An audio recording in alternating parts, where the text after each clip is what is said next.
2, 3, funky. My darling, I love you, I love you, I love you, I love you, I love you, I love you, I love you, I love you, I love you, I love you. Glory's last shot.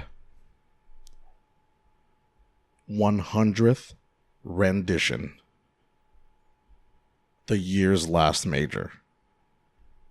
What am I referring to, Raf? The 2018 PGA Championship. Ladies and gentlemen, we are on the cusp of the last major of the year, the PGA Championship. Actually, it's going to be the last time because come 2019, they're moving it up to May, I believe. That's right. And then it'll be Glory's second shot. I think it comes right after the Masters. But yes, ladies and gentlemen, welcome back to another episode of Good Times with the Boys. You heard him earlier. We got Raf back. Golf clap for everybody. Thank you, guys. We got Raf back in the building here. You know what it is. You know what I'm saying? We always talk about some pertinent golf shit around here, you know. Today is August 7th, 2018. And again, let me preface it. If you don't know it already, this is going to be a golf podcast again. The last golf podcast or last podcast that was golf centric was the British Open, Right. where we took some, pretty decent L's, I would say, if I do say so myself. Mm-hmm. Yeah, let's take a look back here. Take a trip down memory lane right quick. So we all had 3 to 4 picks to win. And so let's see who did the best. Rav had DJ Oh, at 12 to 1. And he finished missed the cut. down No, I don't think so. below. I think him and JT missed it. Oh, I'm thinking. Yep, Gardner he wasn't that's there. right. Yeah. Okay. MC. MC in the building. He had Tommy Fleetwood Yep. finished tied for 12th at 2 over. Nice. Okay. Or I'm sorry, 3 over. Or 3 under. I'm a fucking idiot. Yeah. Paul Casey. Yeah. I don't see him. MC Hammer. Okay. MC Hammer. And Phil, which is going to lose $10 million soon, but Hey. it is for charity, I guess, I think. I myself had Rory, who finished 6 under. Nice. Spieth, who finished 4 under. He was making a run. right. Tied for 9th. Yeah. And Jason Day, who finished 2 under. Wow. Who's that guy? Yeah. I'm only smart in my mind. There you go. German had Ricky Fowler, who finished. Oh, he took a L on Sunday. Okay, we'll just say we finished with an L. Sergio, Oh, God. Alex Noren, He was making a run. and Tony Finau, who finished 4 under. Let's go. Okay, good. So not there too was a bad. point in time, I think, was it the third day, where they were like at 12? Yeah. There was like 6 or 7 people tied at 6 under, and it was just like anything can happen, and then it kind of fell apart from there. Yeah, I think there were like 9 under. I think there were 3 of them. It was Kisner, Spieth, and our boy Xander. Shout out to Xander, Shuffly. who X gonna give it to you. Xander's been killing it, and that's why he is obviously one of my picks again. But we'll get into that. And yeah, so it was a very eventful British Open. Yeah, for sure. It was fun watching it at 6:30, 7 a.m. and catching the last day when you still have the full day ahead of you. Yeah. That's the benefit of having the European tournaments. But yeah, Kangsan. Oh, I was gonna say, I noticed the unique sand traps that you guys talked about. Pot bunkers. So I saw that. I was like, oh yeah. Yeah. So thanks to the Good Times with the Boys podcast. That's a plug and a plug, by the way. It is a Right. plug and I a am plug. plugging the podcast people are listening to. Can I say 2 things? Of course. So one, I'm really excited to be here, obviously. I'm most excited that my IMDb page on guest appearance, it says Raf guest appearance season 1 to 2. Yeah. So yeah. at least my second point that was season 1 Raf, the one who underperformed. So I'm pretty much gonna bring it season 2. You know what I'm saying? Okay. Bounce back season right here. Let's go. Yeah, you're off to a great start. But you know what? We are no longer in where was that, in Scotland or Ireland or whatever it was. We are in the United States of America, specifically St. Louis, Missouri. Missouri. All right. And yeah, again, the 100th PGA Championship is going to be at Bellerive, I guess it's country club or golf club, whatever you call it. The last time it was there, I think it was in 1992, and the winner was Nick Price. Now, it was a different course back then. Okay, so I think it was some random facts that I was listening to. I think the course was first started in like 1898 or something like that, or 1870, some crazy number, right? Yeah. And then main architect being Robert Trent Jones, legend, one of the GOATs out there. And then in 2006, his son did a little revamp, Reese Jones, and basically made it an insane golf course. Question. Yes. When you revamp or redesign a golf course, what goes into that? Is it just sort of, do you get to change sort of the landscape of things, maybe the slopes or anything? Or is it just more of like hole placement, maybe cut down a couple trees, put some more sand? I've seen renovations done where they totally flip the front nine to the back nine. Ooh. So instead of starting on when you think that, oh man, I played this course 12 years ago and I started on 1, now you're starting on 10 all of a sudden. Do they ever reverse it where you hit where the green would be and you go towards where you would normally drive? I think I saw that on Happy Gilmore or Right. one of those. I'm asking for a friend. Not personal knowledge. But no, man, it's the scope of renovation. It seems like there are no boundaries to it. They can just lengthen certain holes. They can add certain obstacles. They can rearrange the order of the holes. It's a number of things that they can do. All of the above. Nice. Like take Augusta Golf Club. When Tiger was going on his crazy streak in the 2000s, he had, well, essentially what the architects did was Tiger-proof the course, extended it, made it longer, just because he was just out driving everyone. And then fast forward 5-10 years, they started Bubba-proofing the course. That's right. Because he was essentially, his landing spots were just unseen when the architects first designed the course. So just like you said, it could be anywhere from lengthening the course to adding trees and hazards and whatnot. Are there course minimums? Is there like a minimum width of a green? Is there minimum distance to qualify as like a par 3 or par 4? I think one of the, although I'm not a rule book connoisseur, if you will, I think there are like rules in regards to how close a hole can be to the edge of the green. Got it. Right.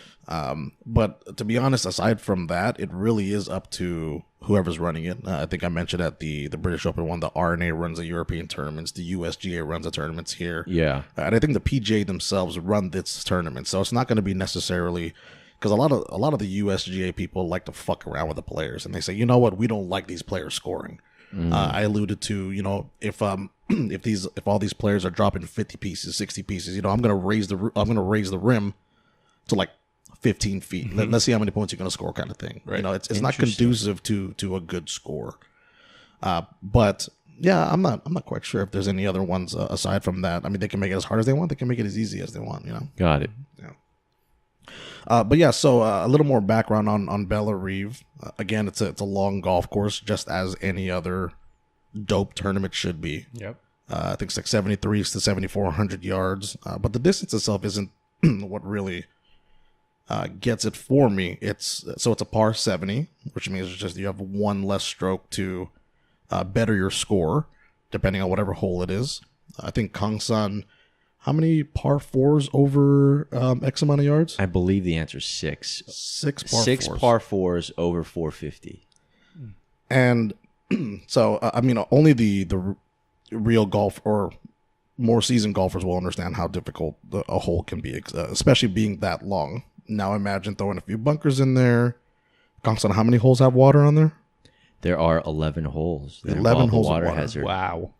And a lot of the holes with the water hazards have them on the approach shot. Last silly question. Is there ever a par? No such thing as a silly question, Kangsan. Is there ever a par 69? I stand corrected. I mean, if this is a par 70, it is not outside of the realm of possibility. It's not. It's not. that you can get a par 69. Oh gosh. I think in the realm of professional golf, I don't think they go above 5. I know they dabble in like. What about the par women's 7s. tour? Do you know? I don't think so. Okay. I don't think so. Yeah, it'll be 70. yeah. Okay. Yeah. Par 7. I mean, yeah, I haven't seen it. I don't think I've ever seen like a par 69. You've seen par 73s, par 74s. It's a valid question, Kangsan.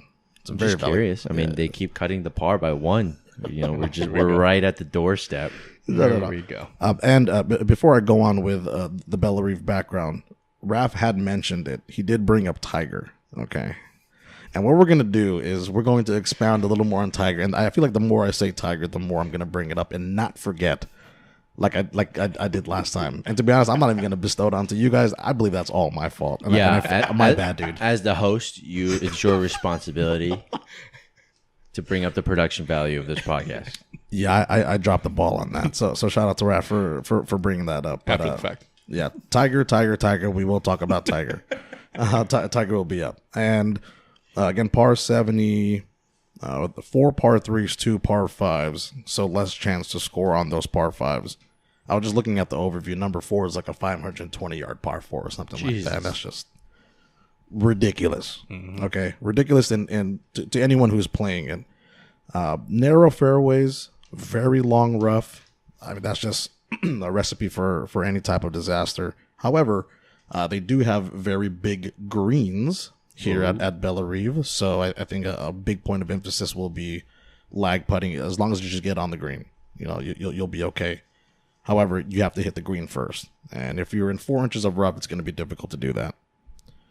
We talked about the water, and there's a lot of dog legs on this course as well. So yeah, that's my little background. Raph, did you want to introduce anything else for Bellerive? No, I think we talked about this a lot during the Open Championship, but it still applies for especially every major, the weather. This week, the players have been going through their practice rounds, and they've been experiencing a ton of delays because of thunderstorms that have come through. Mm-hmm. So Tiger had to cut his practice short, as did many of the players. So we'll see how that plays a factor. Usually when it comes to rain, it favors the longer hitters because there isn't as much rollout when they drive the ball. So that means that these longer approaches, they'll be taking shorter irons compared to their shorter counterparts. So right now it looks like there's going to be some rain on the weekend. So talking about Saturday and Sunday showers. So looks like we'll have a good mix going after the Friday cut, but you'll probably start to see the Dustins and McIlroys of the world making it to the top on Saturday and Sunday. That'd be my guess. So, Side note, Raph has a very bright future in meteorology. why is this? He's just got a good weatherman style. Oh, thanks. I like that. No, he does. Yeah, he does. Thank you. Calmly explaining the outline of what's to come, right? I can totally picture him just being like, and now the 7-day forecast. Right? Yeah. Totally. Here comes a tsunami. I'm about to fuck up your town. That German as a weatherman would be the guy from Family Guy. Oh, And we're going to turn to German now for the weather. it's raining. Thanks, German. It was weird because I was listening to a little bit of the forecast for St. Louis, and then they said summer storms. Okay, now what is a summer storm? Is that rain or? I think it's just a storm during the summer. You kind of mix in the humidity. I think in the warm weather, it just feels weird. See, and what I imagine is it's first of all it's humid, it's hot, yes, and it's raining at the same time. Correct. That's disgusting. Yes, I remember a high school field trip to Florida. Ugh. I remember taking a shower, getting out of the shower, and immediately sweating and going back in the shower. And doing that about 4 times before I realized I'm being stupid. This is just a fruitless attempt at being clean. And I just accepted the fact that I'll just be Sticky for the rest of the field trip. I mean, you can go to Florida or you can go to the Philippines, whatever you want to do. True. Yeah. That's where you can get it. So I'm gonna I'm gonna circle back to Tiger right now, and this will be my bold prediction And to my, I told Kangsan and Raph here, it'll be a little bit of a surprise, but to my boy, to all my boys who are Tiger fans, as I am, you will not like this. I say Tiger misses the cut. Oh. Okay, so Okay. Tiger misses the cut. As I mentioned, fairways are narrow, holes are long, rough is thick. Not saying that Tiger isn't long enough. Oh, we know he's long enough. Oh, he. The fappening. And Okay. shout out to Lindsey Vaughn too. And then so Tiger, Okay. I say Tiger misses the cut. Okay. His driving right now is military golf. Only Lord knows where it's going. His driving iron is fine. I think he can get away with that. His 3-wood is a little haywire. His driver, I don't know where to find that. So if you're not hitting fairways, you're not hitting greens, you ain't scoring. And you can only scramble for so long at an elite type of golf course until you falter. Okay? And so I think he misses the cut. And also too, just because you're a long hitter on this golf course, because there's so many dog leg lefts. I think it's more dog leg left. The longer you are, sometimes you might run through the fairway. And so for people like DJ and Justin Thomas and Rory and Jason Day, I wouldn't be surprised even on these 470-yard par fours that they're hitting driving iron off of the tee. But yeah, that was my hot Tiger take. Can I give you guys some storylines, and you want to get your insight on this? Some storylines entering the championship. Sure. Absolutely. So these are some questions via PGA.com. Do you think Justin Thomas can repeat as PGA champion? At 24 years old, he won his first major last year at Quail Hollow. Can he do it again? Raph? Yes. Ooh. Definitely. Resounding yes. The question is can, not necessarily will, right? Sure. Is it possible that he could do it? And so what needs to happen in order for him to be able to have a chance? You got it. Well, 110% resounding yes, he can. Let me first say that I was at the PGA Championship last year, Quail Hollow. Whoa. First round, granted. So he was still trying to make some ground. But Right. that was a huge win for his career, just to bring himself up to that echelon alongside Jordan Spieth and Rory McIlroy, because he was essentially of that same class, but that elevated his game that much. And you can definitely see it in his play this year. He's already won 3 times, made it to world number 1. Lost that briefly to Dustin, but we've talked before about how important it is for you to come into form into a major championship. Now, granted, people weigh that differently, but he won the WGC Bridgestone last week, and that is a World Golf Championship with a really high-class field. So he's striking it pure. He's near top 3 in terms of proximity. Still one of the longest drivers. He has what it takes to conquer it. So I don't doubt him at all to be in contention the last few holes. Can he win? Yes. Okay. Definitely. Will he? No. Actually, no, I can't say that. He's been killing it. He's been fucking killing it, man. He's been playing so well. This is a core setup for him. He's a natural drawer. He's a natural long ball hitter. His short game is fantastic. His iron play is fantastic. He can putt lights out if you wanted to. But it's funny because, so as Raph said, he grew up with all these kids, with Spieth and whoever was part of that 2011 class. And I'm pretty sure he was feeling a little left behind. Yep. By the time he won his first tournament, Speezy had 3 majors already. Or I think he won 1 tournament, then Jordan Spieth won, whatever. But yeah, so I'm pretty sure he's been kind of behind it all. But what I hear is when they were juniors, he was kicking Spieth's ass, bro. I didn't know that. Yeah, he was an overall better player, That was good. That was a good thing you without even looking at my screen, Uh-huh. my next question was going to be about Spieth. Oh. This is the 100th PGA Championship. Spieth needs the fourth and final major to complete a career Grand Slam. Is this weekend the one that completes it? What a storybook tale! And for fans of perfectly round numbers, 100th championship, age 25. Love that. Is this in the cards for Spieth to complete the Grand Slam this weekend?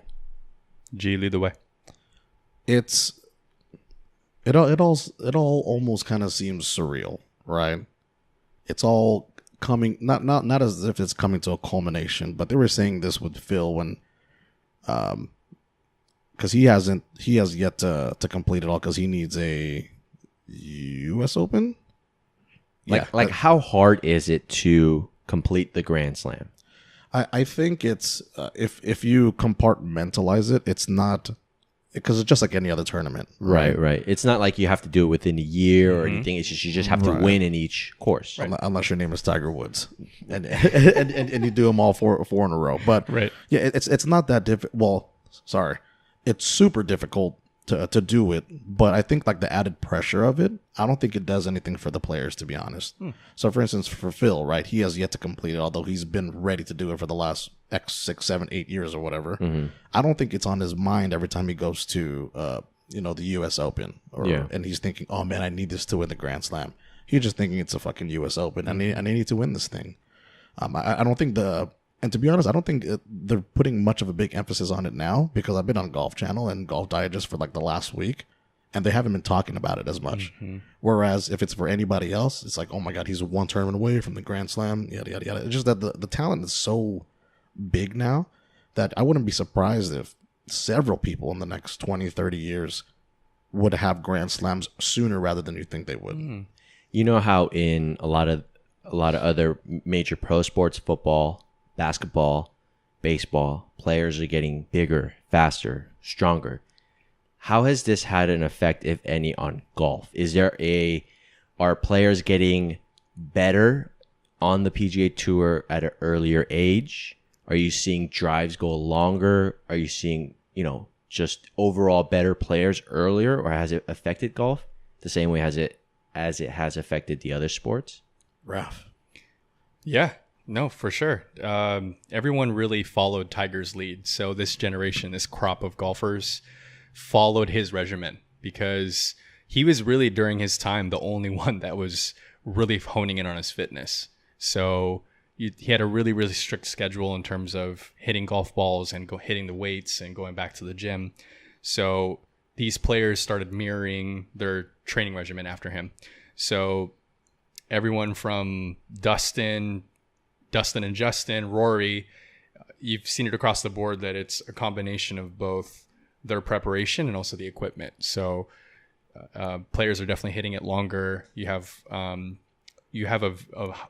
even more competitive field because these people were fueled following the likes of your Michael Jordans and Tiger Woods growing up. So I would say overall that that was led by Tiger, and it's happening. It's alive and well right now. Nice. Absolutely. Tiger was a pioneer in many ways, other than, well, not really off the golf course because he was kind of a douchebag, actually on the golf course also, but just his strict regimen to the game and to the art. And so, yeah, you'll see it, big dudes who are big linemen or people who are trying to beef up in the NBA, depending on, from first year to second year kind of thing. And it's like, it's what they want to do, right? They want to get a little bit bigger so it could be more of a physical presence depending on what position you play. But for golf, you are getting not necessarily bigger unless you're like Jason Day or Rory McIlroy, because those two are, they're pretty ripped. And but I think it's more elongating your body, a lot of core work, a lot of leg work. Obviously not so much like upper body kind of stuff, because I think Tiger did that when he tried to make his second or third or fourth comeback. Before the spinal fusion, he was jacked, right? He was looking huge, and his swing was not looking good. Right. And his his physio guy was telling him, bro, I just need you to drop like 10 more pounds, 15 more pounds, and you'll be good. And he took 2 years, and he said, you know what, I'm just going to keep playing. And his game suffered. Got the spinal fusion, dropped like 20 pounds. Now he's looking more lean, and look at him now. So I mean, I think that's the name of the game is getting the most out of your body without jacking it up. Yeah. And so if you see a lot of the top players, well, despite Dustin Johnson, just because I think he's a freak. He's a freak of nature. He's a freak of nature. He's like sure. a LeBron James. You know what I mean? Yep. 6'4", who can move his body.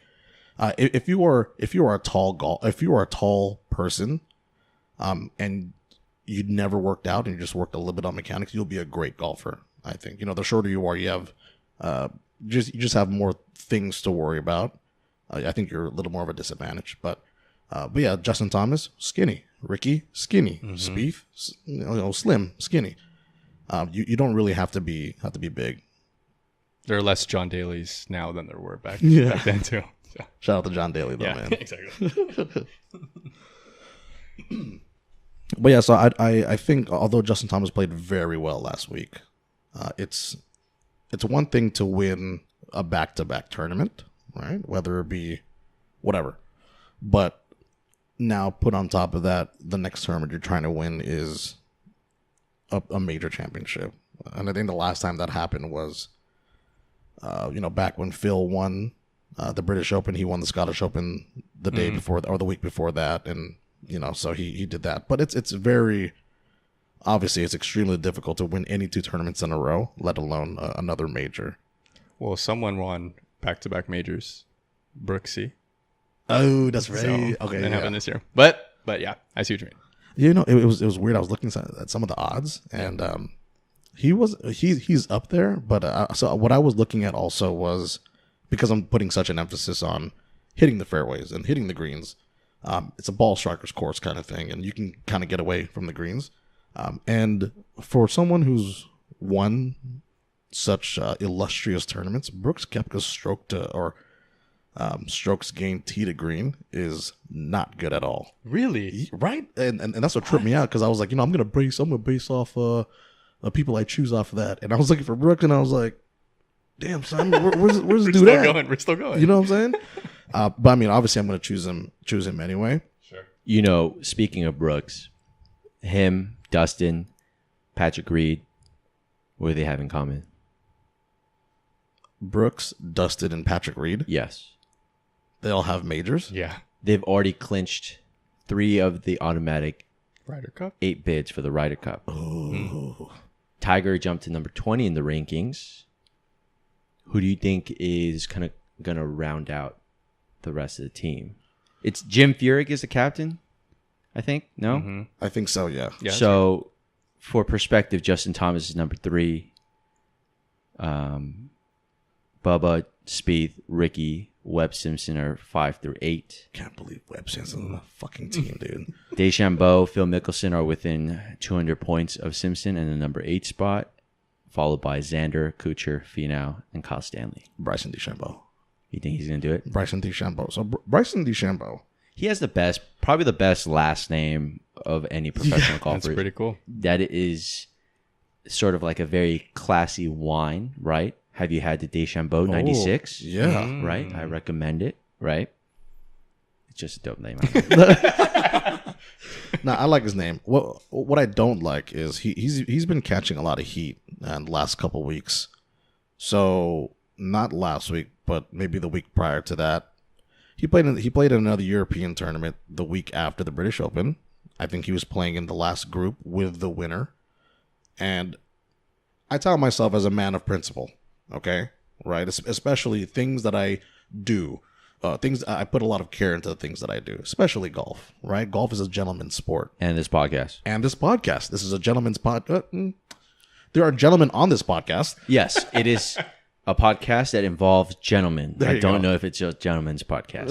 Right. But yeah, it was just weird because he played in the last. I think he played in the last group with the eventual winner.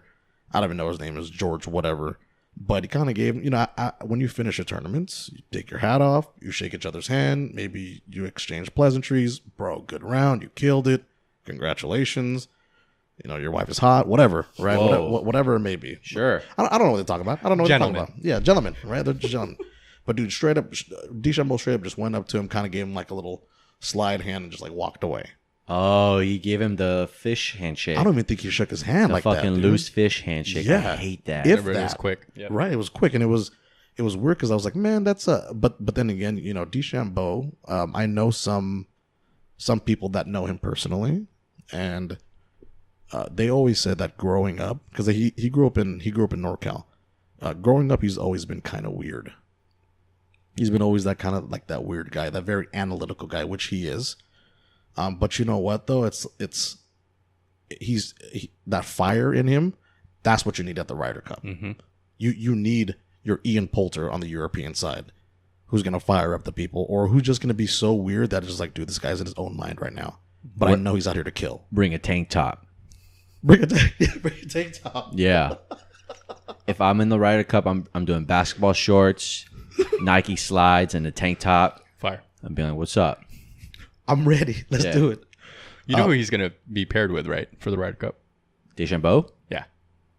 If he gets on, you know, like, I have a really strong sense of who he's going to get paired with. Who? Tiger. Oh. Whenever they have practice rounds in Florida. I see what you're saying. Okay. Yeah, they have practice rounds in Florida. He likes playing with them a lot. Yeah. They're both two of the most analytical thinkers on the course. So Facts. he'll be at least up to par with Tiger, more or less. And that fiery spirit, I think it's almost for sure that they're gonna have them together. That's my hot take. I like that, man. For some reason, I shit. thought you were going to say that there was a golfer out there named Bo Shamday. And I'm like, yo, alliteration. Perfect. Close. Yeah, I'm. Yeah, it's. Yeah, that's interesting because I'm pretty sure Tiger sees some glimpses of himself in Bryson DeChambeau. Just, although again, to the golfers that are listening, that might sound very weird, but again, if you're a golfer that's listening, you understand how analytical Tiger was, how regimented he was, how militaristic he was when he conducted himself on the golf course and when he was playing. So I'm pretty sure he sees him and he's like, "Hey, young fella, I understand." That said, don't be a douchebag, man. All right. Listen, if there's any takeaway from this podcast in any episode at any point in time, Here we go. it's just not, don't be a douchebag. Yeah, right. Be nice. That's it. Right? Just don't be a yeah. dick. Because like I can imagine, I've been in positions where I've lost tournaments with the guy that I'm playing against, but I'm not like mad at him. You know, I fucking sucked that day, so I lost. You know what I'm saying? But maybe it's just so in his head. So it's a little weird. But so speaking of certain people, I know we have a few picks that we have for this week. Oh, this is my favorite part. Here we go. Hey, this is Kangsan's territory, baby. Yes. Okay. Kangsan, would you lead us off? He was the overall winner, right? Of the No. British, I was. Okay. Oh, you were. Sorry. You're talking about Rory finished the best. Oh, did he? Yeah. No, cumulatively. Cumulative. Oh, Well, okay, even yeah, yeah. cumulatively, though. I think he's still.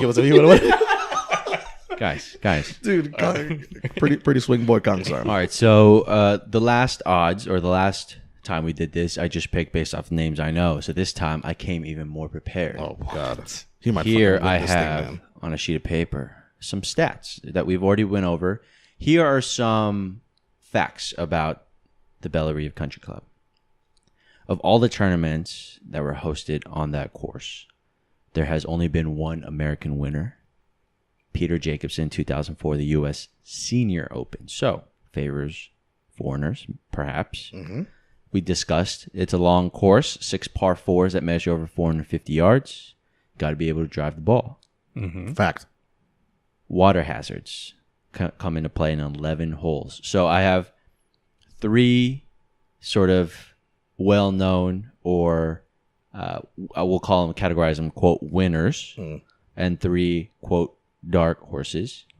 And I already fucked up on one of them, so that shows you how good of a start I am. So the first category that I picked is based off of average drive distance. So in the winner category is Rory at 12-1. Resounding.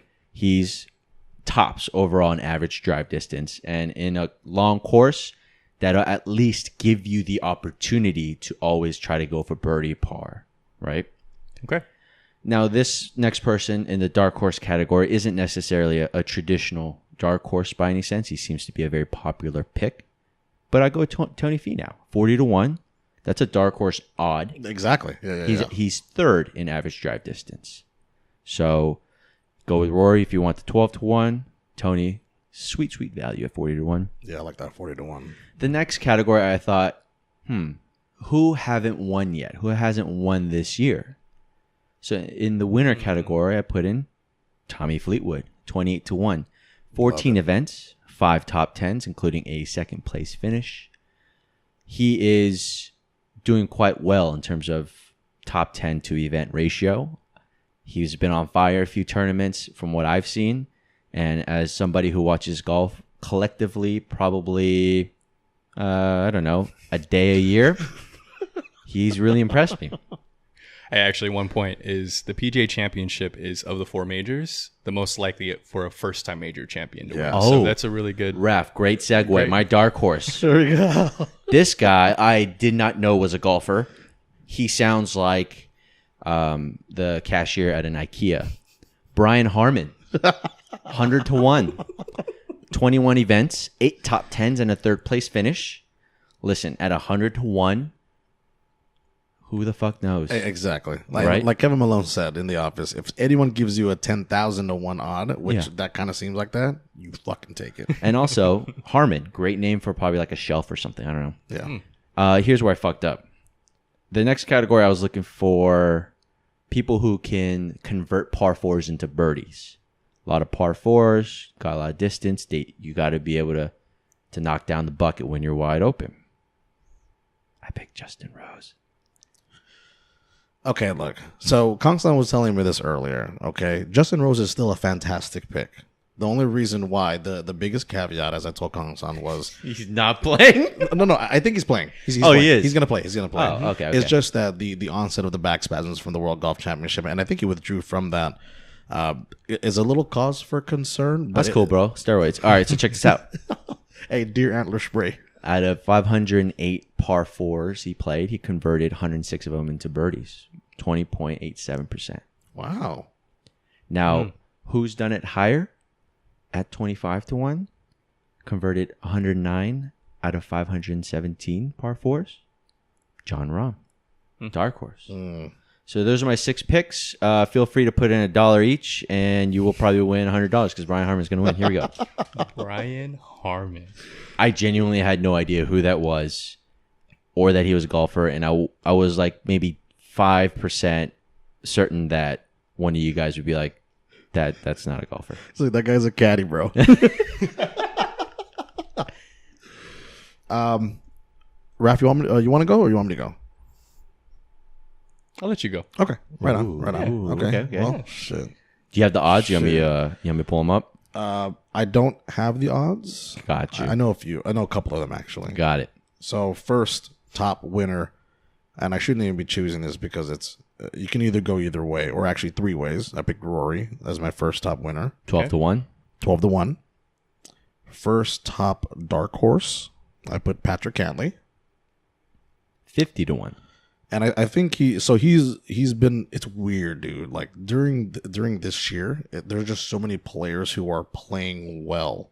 DeChambeau, Ricky, Cantlay, Xander, Brian Tommy Harmon. Fleetwood, Brian Harmon, of course, obviously. So it's weird because there's a bucket of players right now who are, yeah, you know what, they can win. Yeah.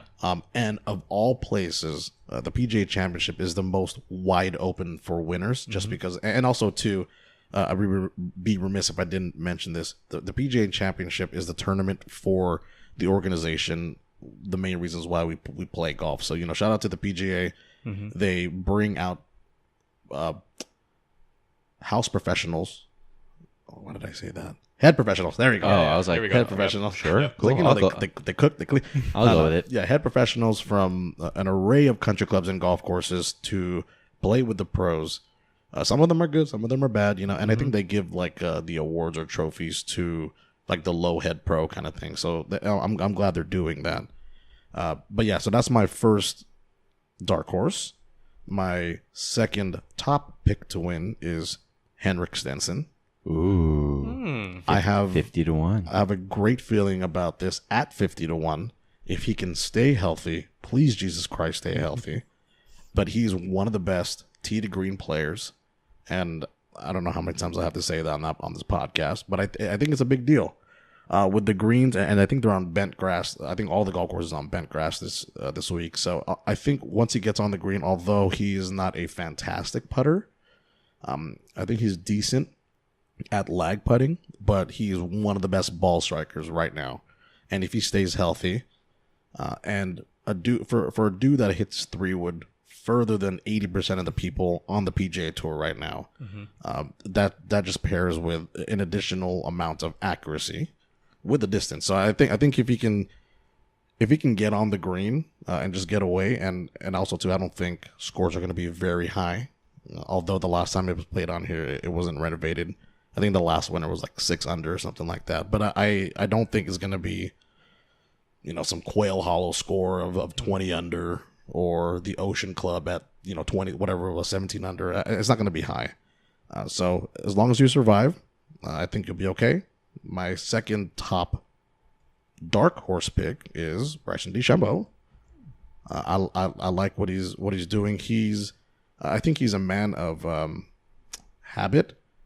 So he has to play in a certain area so many times to get acclimated to a certain area. So I think if he played at the Scottish Open, or at least stayed in Europe the week prior to the British Open, I think he would have nailed it. I think he would have been a lot better.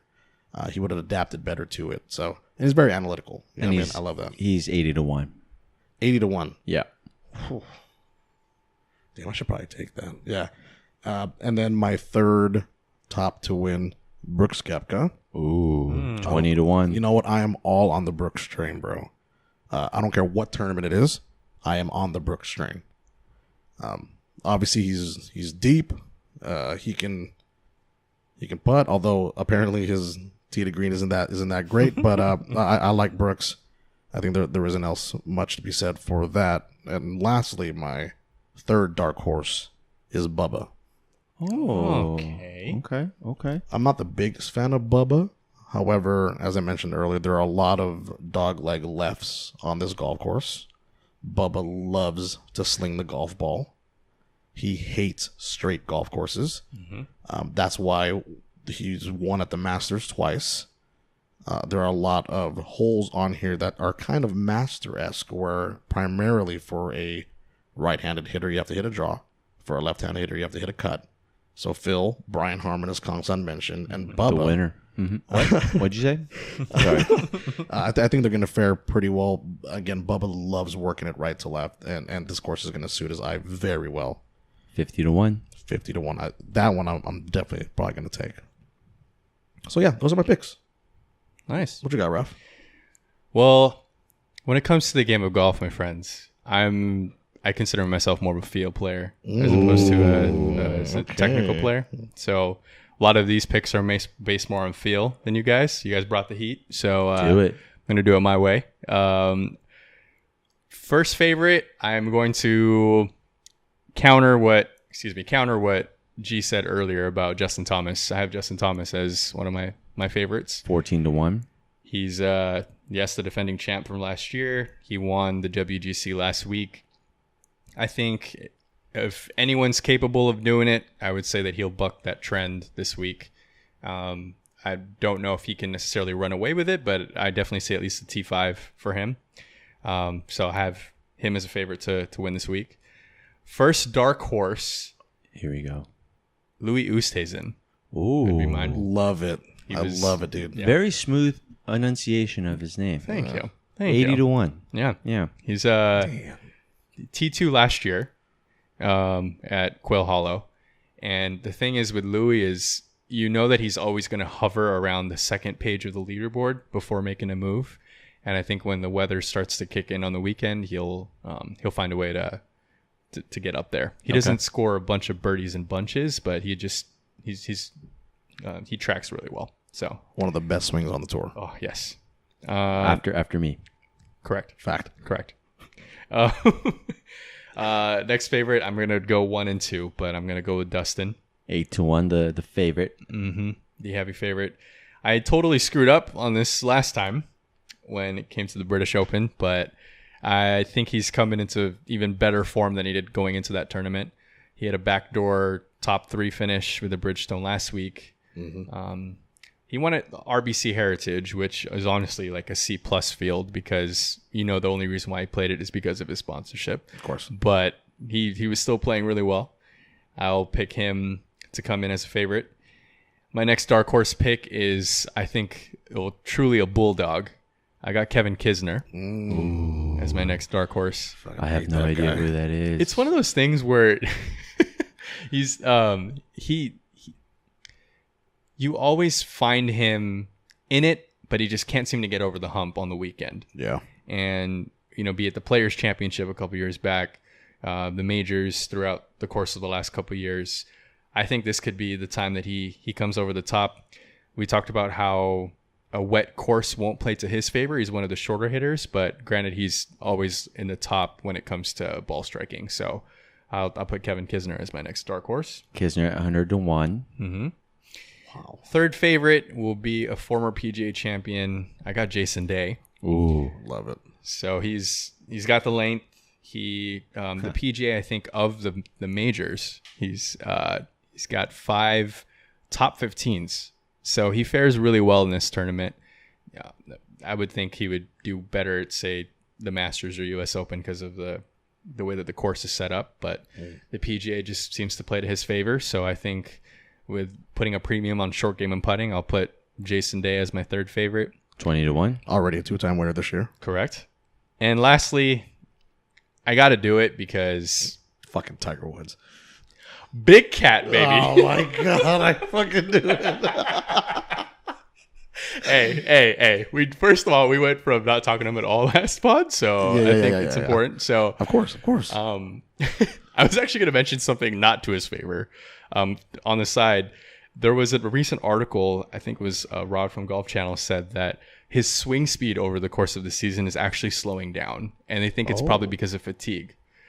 So you have there's certain checkpoints like the Wells Fargo and the Players Championship and even the WGC. It's been dropping like 1 mile an hour every tournament. So it's definitely not playing to his favor. But I'm gonna say Glory's last shot, the last time the PGA is the 4th major of the year, the 100th playing of the PGA Championship. I'm gonna say Tiger Woods. God, so damn. And I believe he's a 28-1. 28-1.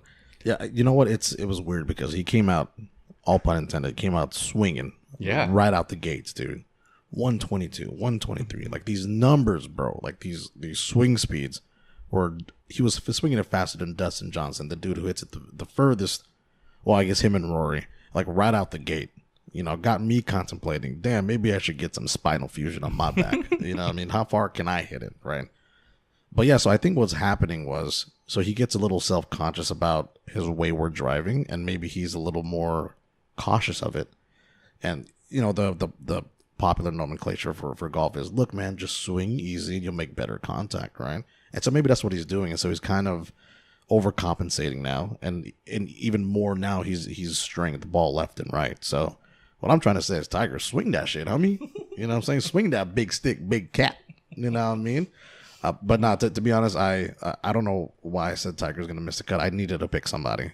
I had to pick somebody. And it was just how dope to not or fit the narrative of the PGA Championship that Tiger misses the cut.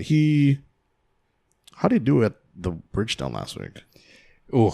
So he started off pretty well. He was, I want to say, 3 under the first round, 3 under the second round. Oh, 4 under the first round. I remember. Okay, yeah. That's right. Yeah. But then he shoots, I think, 2 over on the weekend. So he's not coming into form.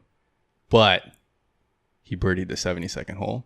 Oh, momentum. So that means nothing. But if there's any silver lining, that's your silver lining. Yeah. I was looking up some other fun odds. Kangsan mentioned earlier about the American, non-American. So nationality of winner, USA 8-11, non-American 11-10. I'll take the non-American. I would as well. Mm-hmm. Dustin Johnson to go wire to wire. Now this one's interesting, right?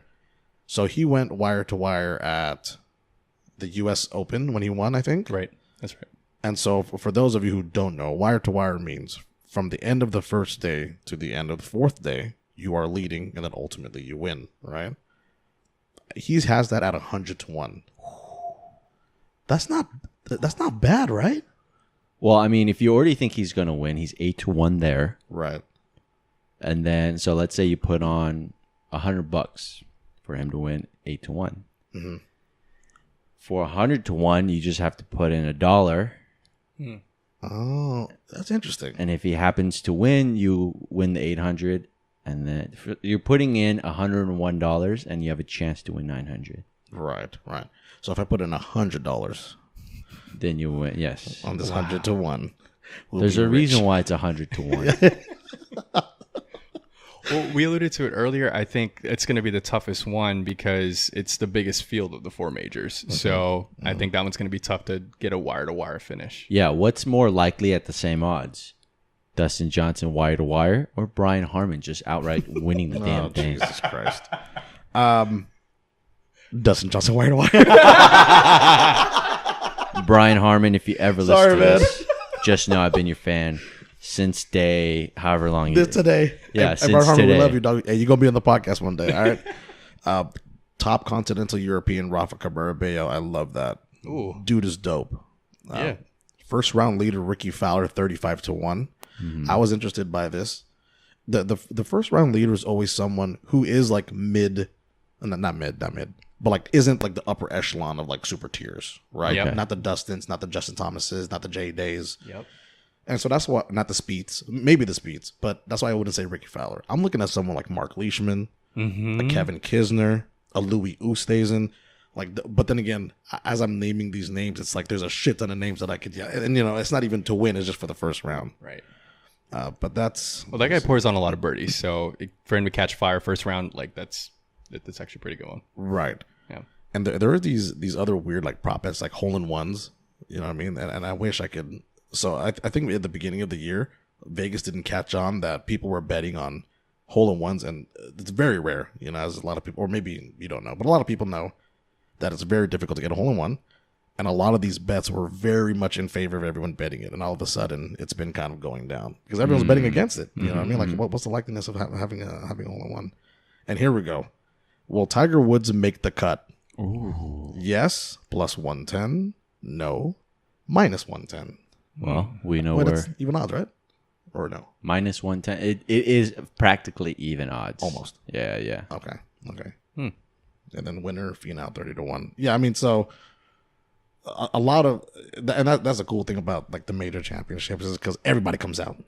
You know what I mean? This isn't a invite only a la Masters or play to get in a la British Open. This is, I mean, you can qualify for this shit. You know what I mean? I guess for the US Open, you can qualify also through regional qualifiers. Right. But it's a crapshoot, and that's a dope thing about the PGA Championship. So I mean, maybe one day, you might see yours truly out there. You know what I'm saying? you know what I'm saying? Maybe senior tour. You know what I'm saying? Watch out for me. You know what I'm saying? After I get that spinal fusion. You know what I'm saying? But yeah. So who knows? One fun fact that I'd like to introduce here. So the first hole, okay, pretty much straight on par 4, a little bit of dogleg left. The first hole is on top of a graveyard. Wow. They removed the tombstones, but Okay. the live, well, I guess they're not live, but the bodies and the graveyard is still there. No way. That is a little eerie. What a great way to start a tournament, right? Sure. That's crazy. Yeah, no. Raph, anything else you'd like to tag on to this? I think trying to find some other interesting storylines, and this comes from a fan of just the game in general, not just the marquee players. You have the Ryder Cup coming up. Yes. So we talked about it a little bit, but players are going to be fighting for points, especially those on the bubble. We talked about Bryson earlier. We have Finau. We have some players that are trying to get onto the Ryder Cup for even the first time. So you're going to see some players not just fighting to make the cut, but also just gain position to try to get on the team. Tiger makes Ryder Cup or no? I mean, you have to root for the yes, right? 100% yes. Yeah, you're like a Do you? No. Yeah. Yeah, I would love to see that. And of course, Tiger was to see that also. He's tired of being the co-captain. He said, fuck this, dude. I want to play in it. I don't want your your charity. You know what I mean? Who gets to pick the outfit? Oh, it's already done, but I don't know. Is it Who does it? Ralph Lauren or no? Yeah, Polo. Yeah. is it RLX. mandated by the PGA, like to say like this is your outfit, or do the players have input, or is it the captain, or do you know? I would say probably more the captain. Yeah, I think it was the captain. And the organizing bodies of the Ryder Cup, probably. I mean, obviously, it'll always be the same for. Well, actually, it'll be the same for the Europe also. Blue base with some yellow stars, and then us. The beautiful red, white, and blue. But I did see them. They did drop last week or a couple weeks ago, and they look dope, dog. I mean, not $60 a T-shirt, dope, Wow, that is expensive. or $80 a sweater, dope. But they look dope. Catch them on sale next year. That's weird. So a shirt is $60, I think right around there. Yeah. and a sweater, inevitably, much more fabric for your dollar, both thicker and in total. Right, you got longer sleeves. It's only $20 more. You know what? I might be lying. Maybe it's 120. I mean, I'm hoping it'd be 80. I was gonna say that's a deal. That is a deal. Yeah. True. I mean, like I lie. you can buy 2 shirts and it's not going to do the job of 1 sweater. Right. So, in a sense, it's kind of hard to equate the true value of a sweater comparative to a T-shirt, right? So, Correct. True. What I don't, not necessarily I don't like, but whenever it's July 4th or Independence Day or whatever type of celebratory American day, Yeah. I always want to show out, with some American apparel, right? So this is what I'm saying, although the apparel for the Ryder Cup looks very professional, very, not even very, just American, bro, I'm talking, throw some stripes on that shit. You know what I'm saying? Red, white, and blue pants blasted on my chest. You know what I'm saying? Red, white, and blue pants. I would have one guy wear the star shirt and everybody else wears stripes. And they have to walk in Like that? in a certain order. Oh, And then they have to walk like fast and slow, so it looks like the flag's waving. wow. And the Ryder Cup's going to take 5 days. Yeah.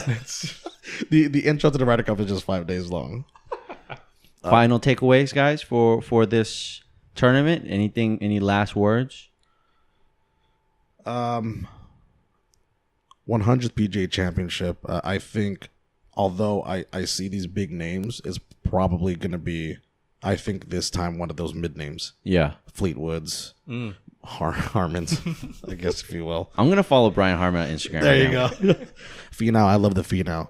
Yes. But I want to see, I think there was a bet on here for a playoff also. I really want to see a playoff. Yes. Because I think the scores are going to be that low. But, I mean, you have star-studded field. I think there's going to be a playoff. Gotcha. There's so many Brian Harmons on Instagram. I don't know which one's the real one. I don't know what he looks like. Oh, damn. Sentimental take. It's the last major of the year, so definitely you have to wait till April till the next one. So it'll be it'll be good to experience that and watch the Glory's last shot. Yeah. Kangsan, from a golf professional's perspective, any takeaways? I know we're worried about Justin and his back, All of us. Them spasms, dog. but I'm hoping that Patrick doesn't hurt his back, or else he can't lay down. Oh, God. Jesus, that's seamless, bro. So I've been holding that in for like the last 20 minutes. Oh, my God. But my actual takeaway is Brian Harmon is on Twitter, apparently, at Brian Harmon. So feel free to give him a follow because he's going to be a future winner. Future as in like Sunday. After this week? So Hey, but before you follow him, make sure you follow us. Okay? where is that? Where can we follow us? At where can we follow us? On the Instagrams, on the tweets, _GTWTB. And if you haven't gone already, it stands for Good Times with the Boys. Okay? We're coming out with some new stuff. Videos are dropping, episodes are dropping, posts are dropping. We're trying our best out here. We're going to have a few more of these these golf podcasts, I do foresee obviously the Ryder Cup one. And Mateo, if you're listening to this, Matt Tom, shout out to Matt Tom, you're gonna be on here, okay? We're gonna have you and Raph on the shit, my boy. And then probably another like FedEx Cup one. You know what I mean? So we do have a couple. So on that note, Raph, thank you again for joining us. Always fire. Always fire. Thank Always you, a fam. pleasure. Thank you. Kangsan, as always, thank you for hosting. No problem. Because this is your house. And on that note, we will check you guys on the next episode. See you guys.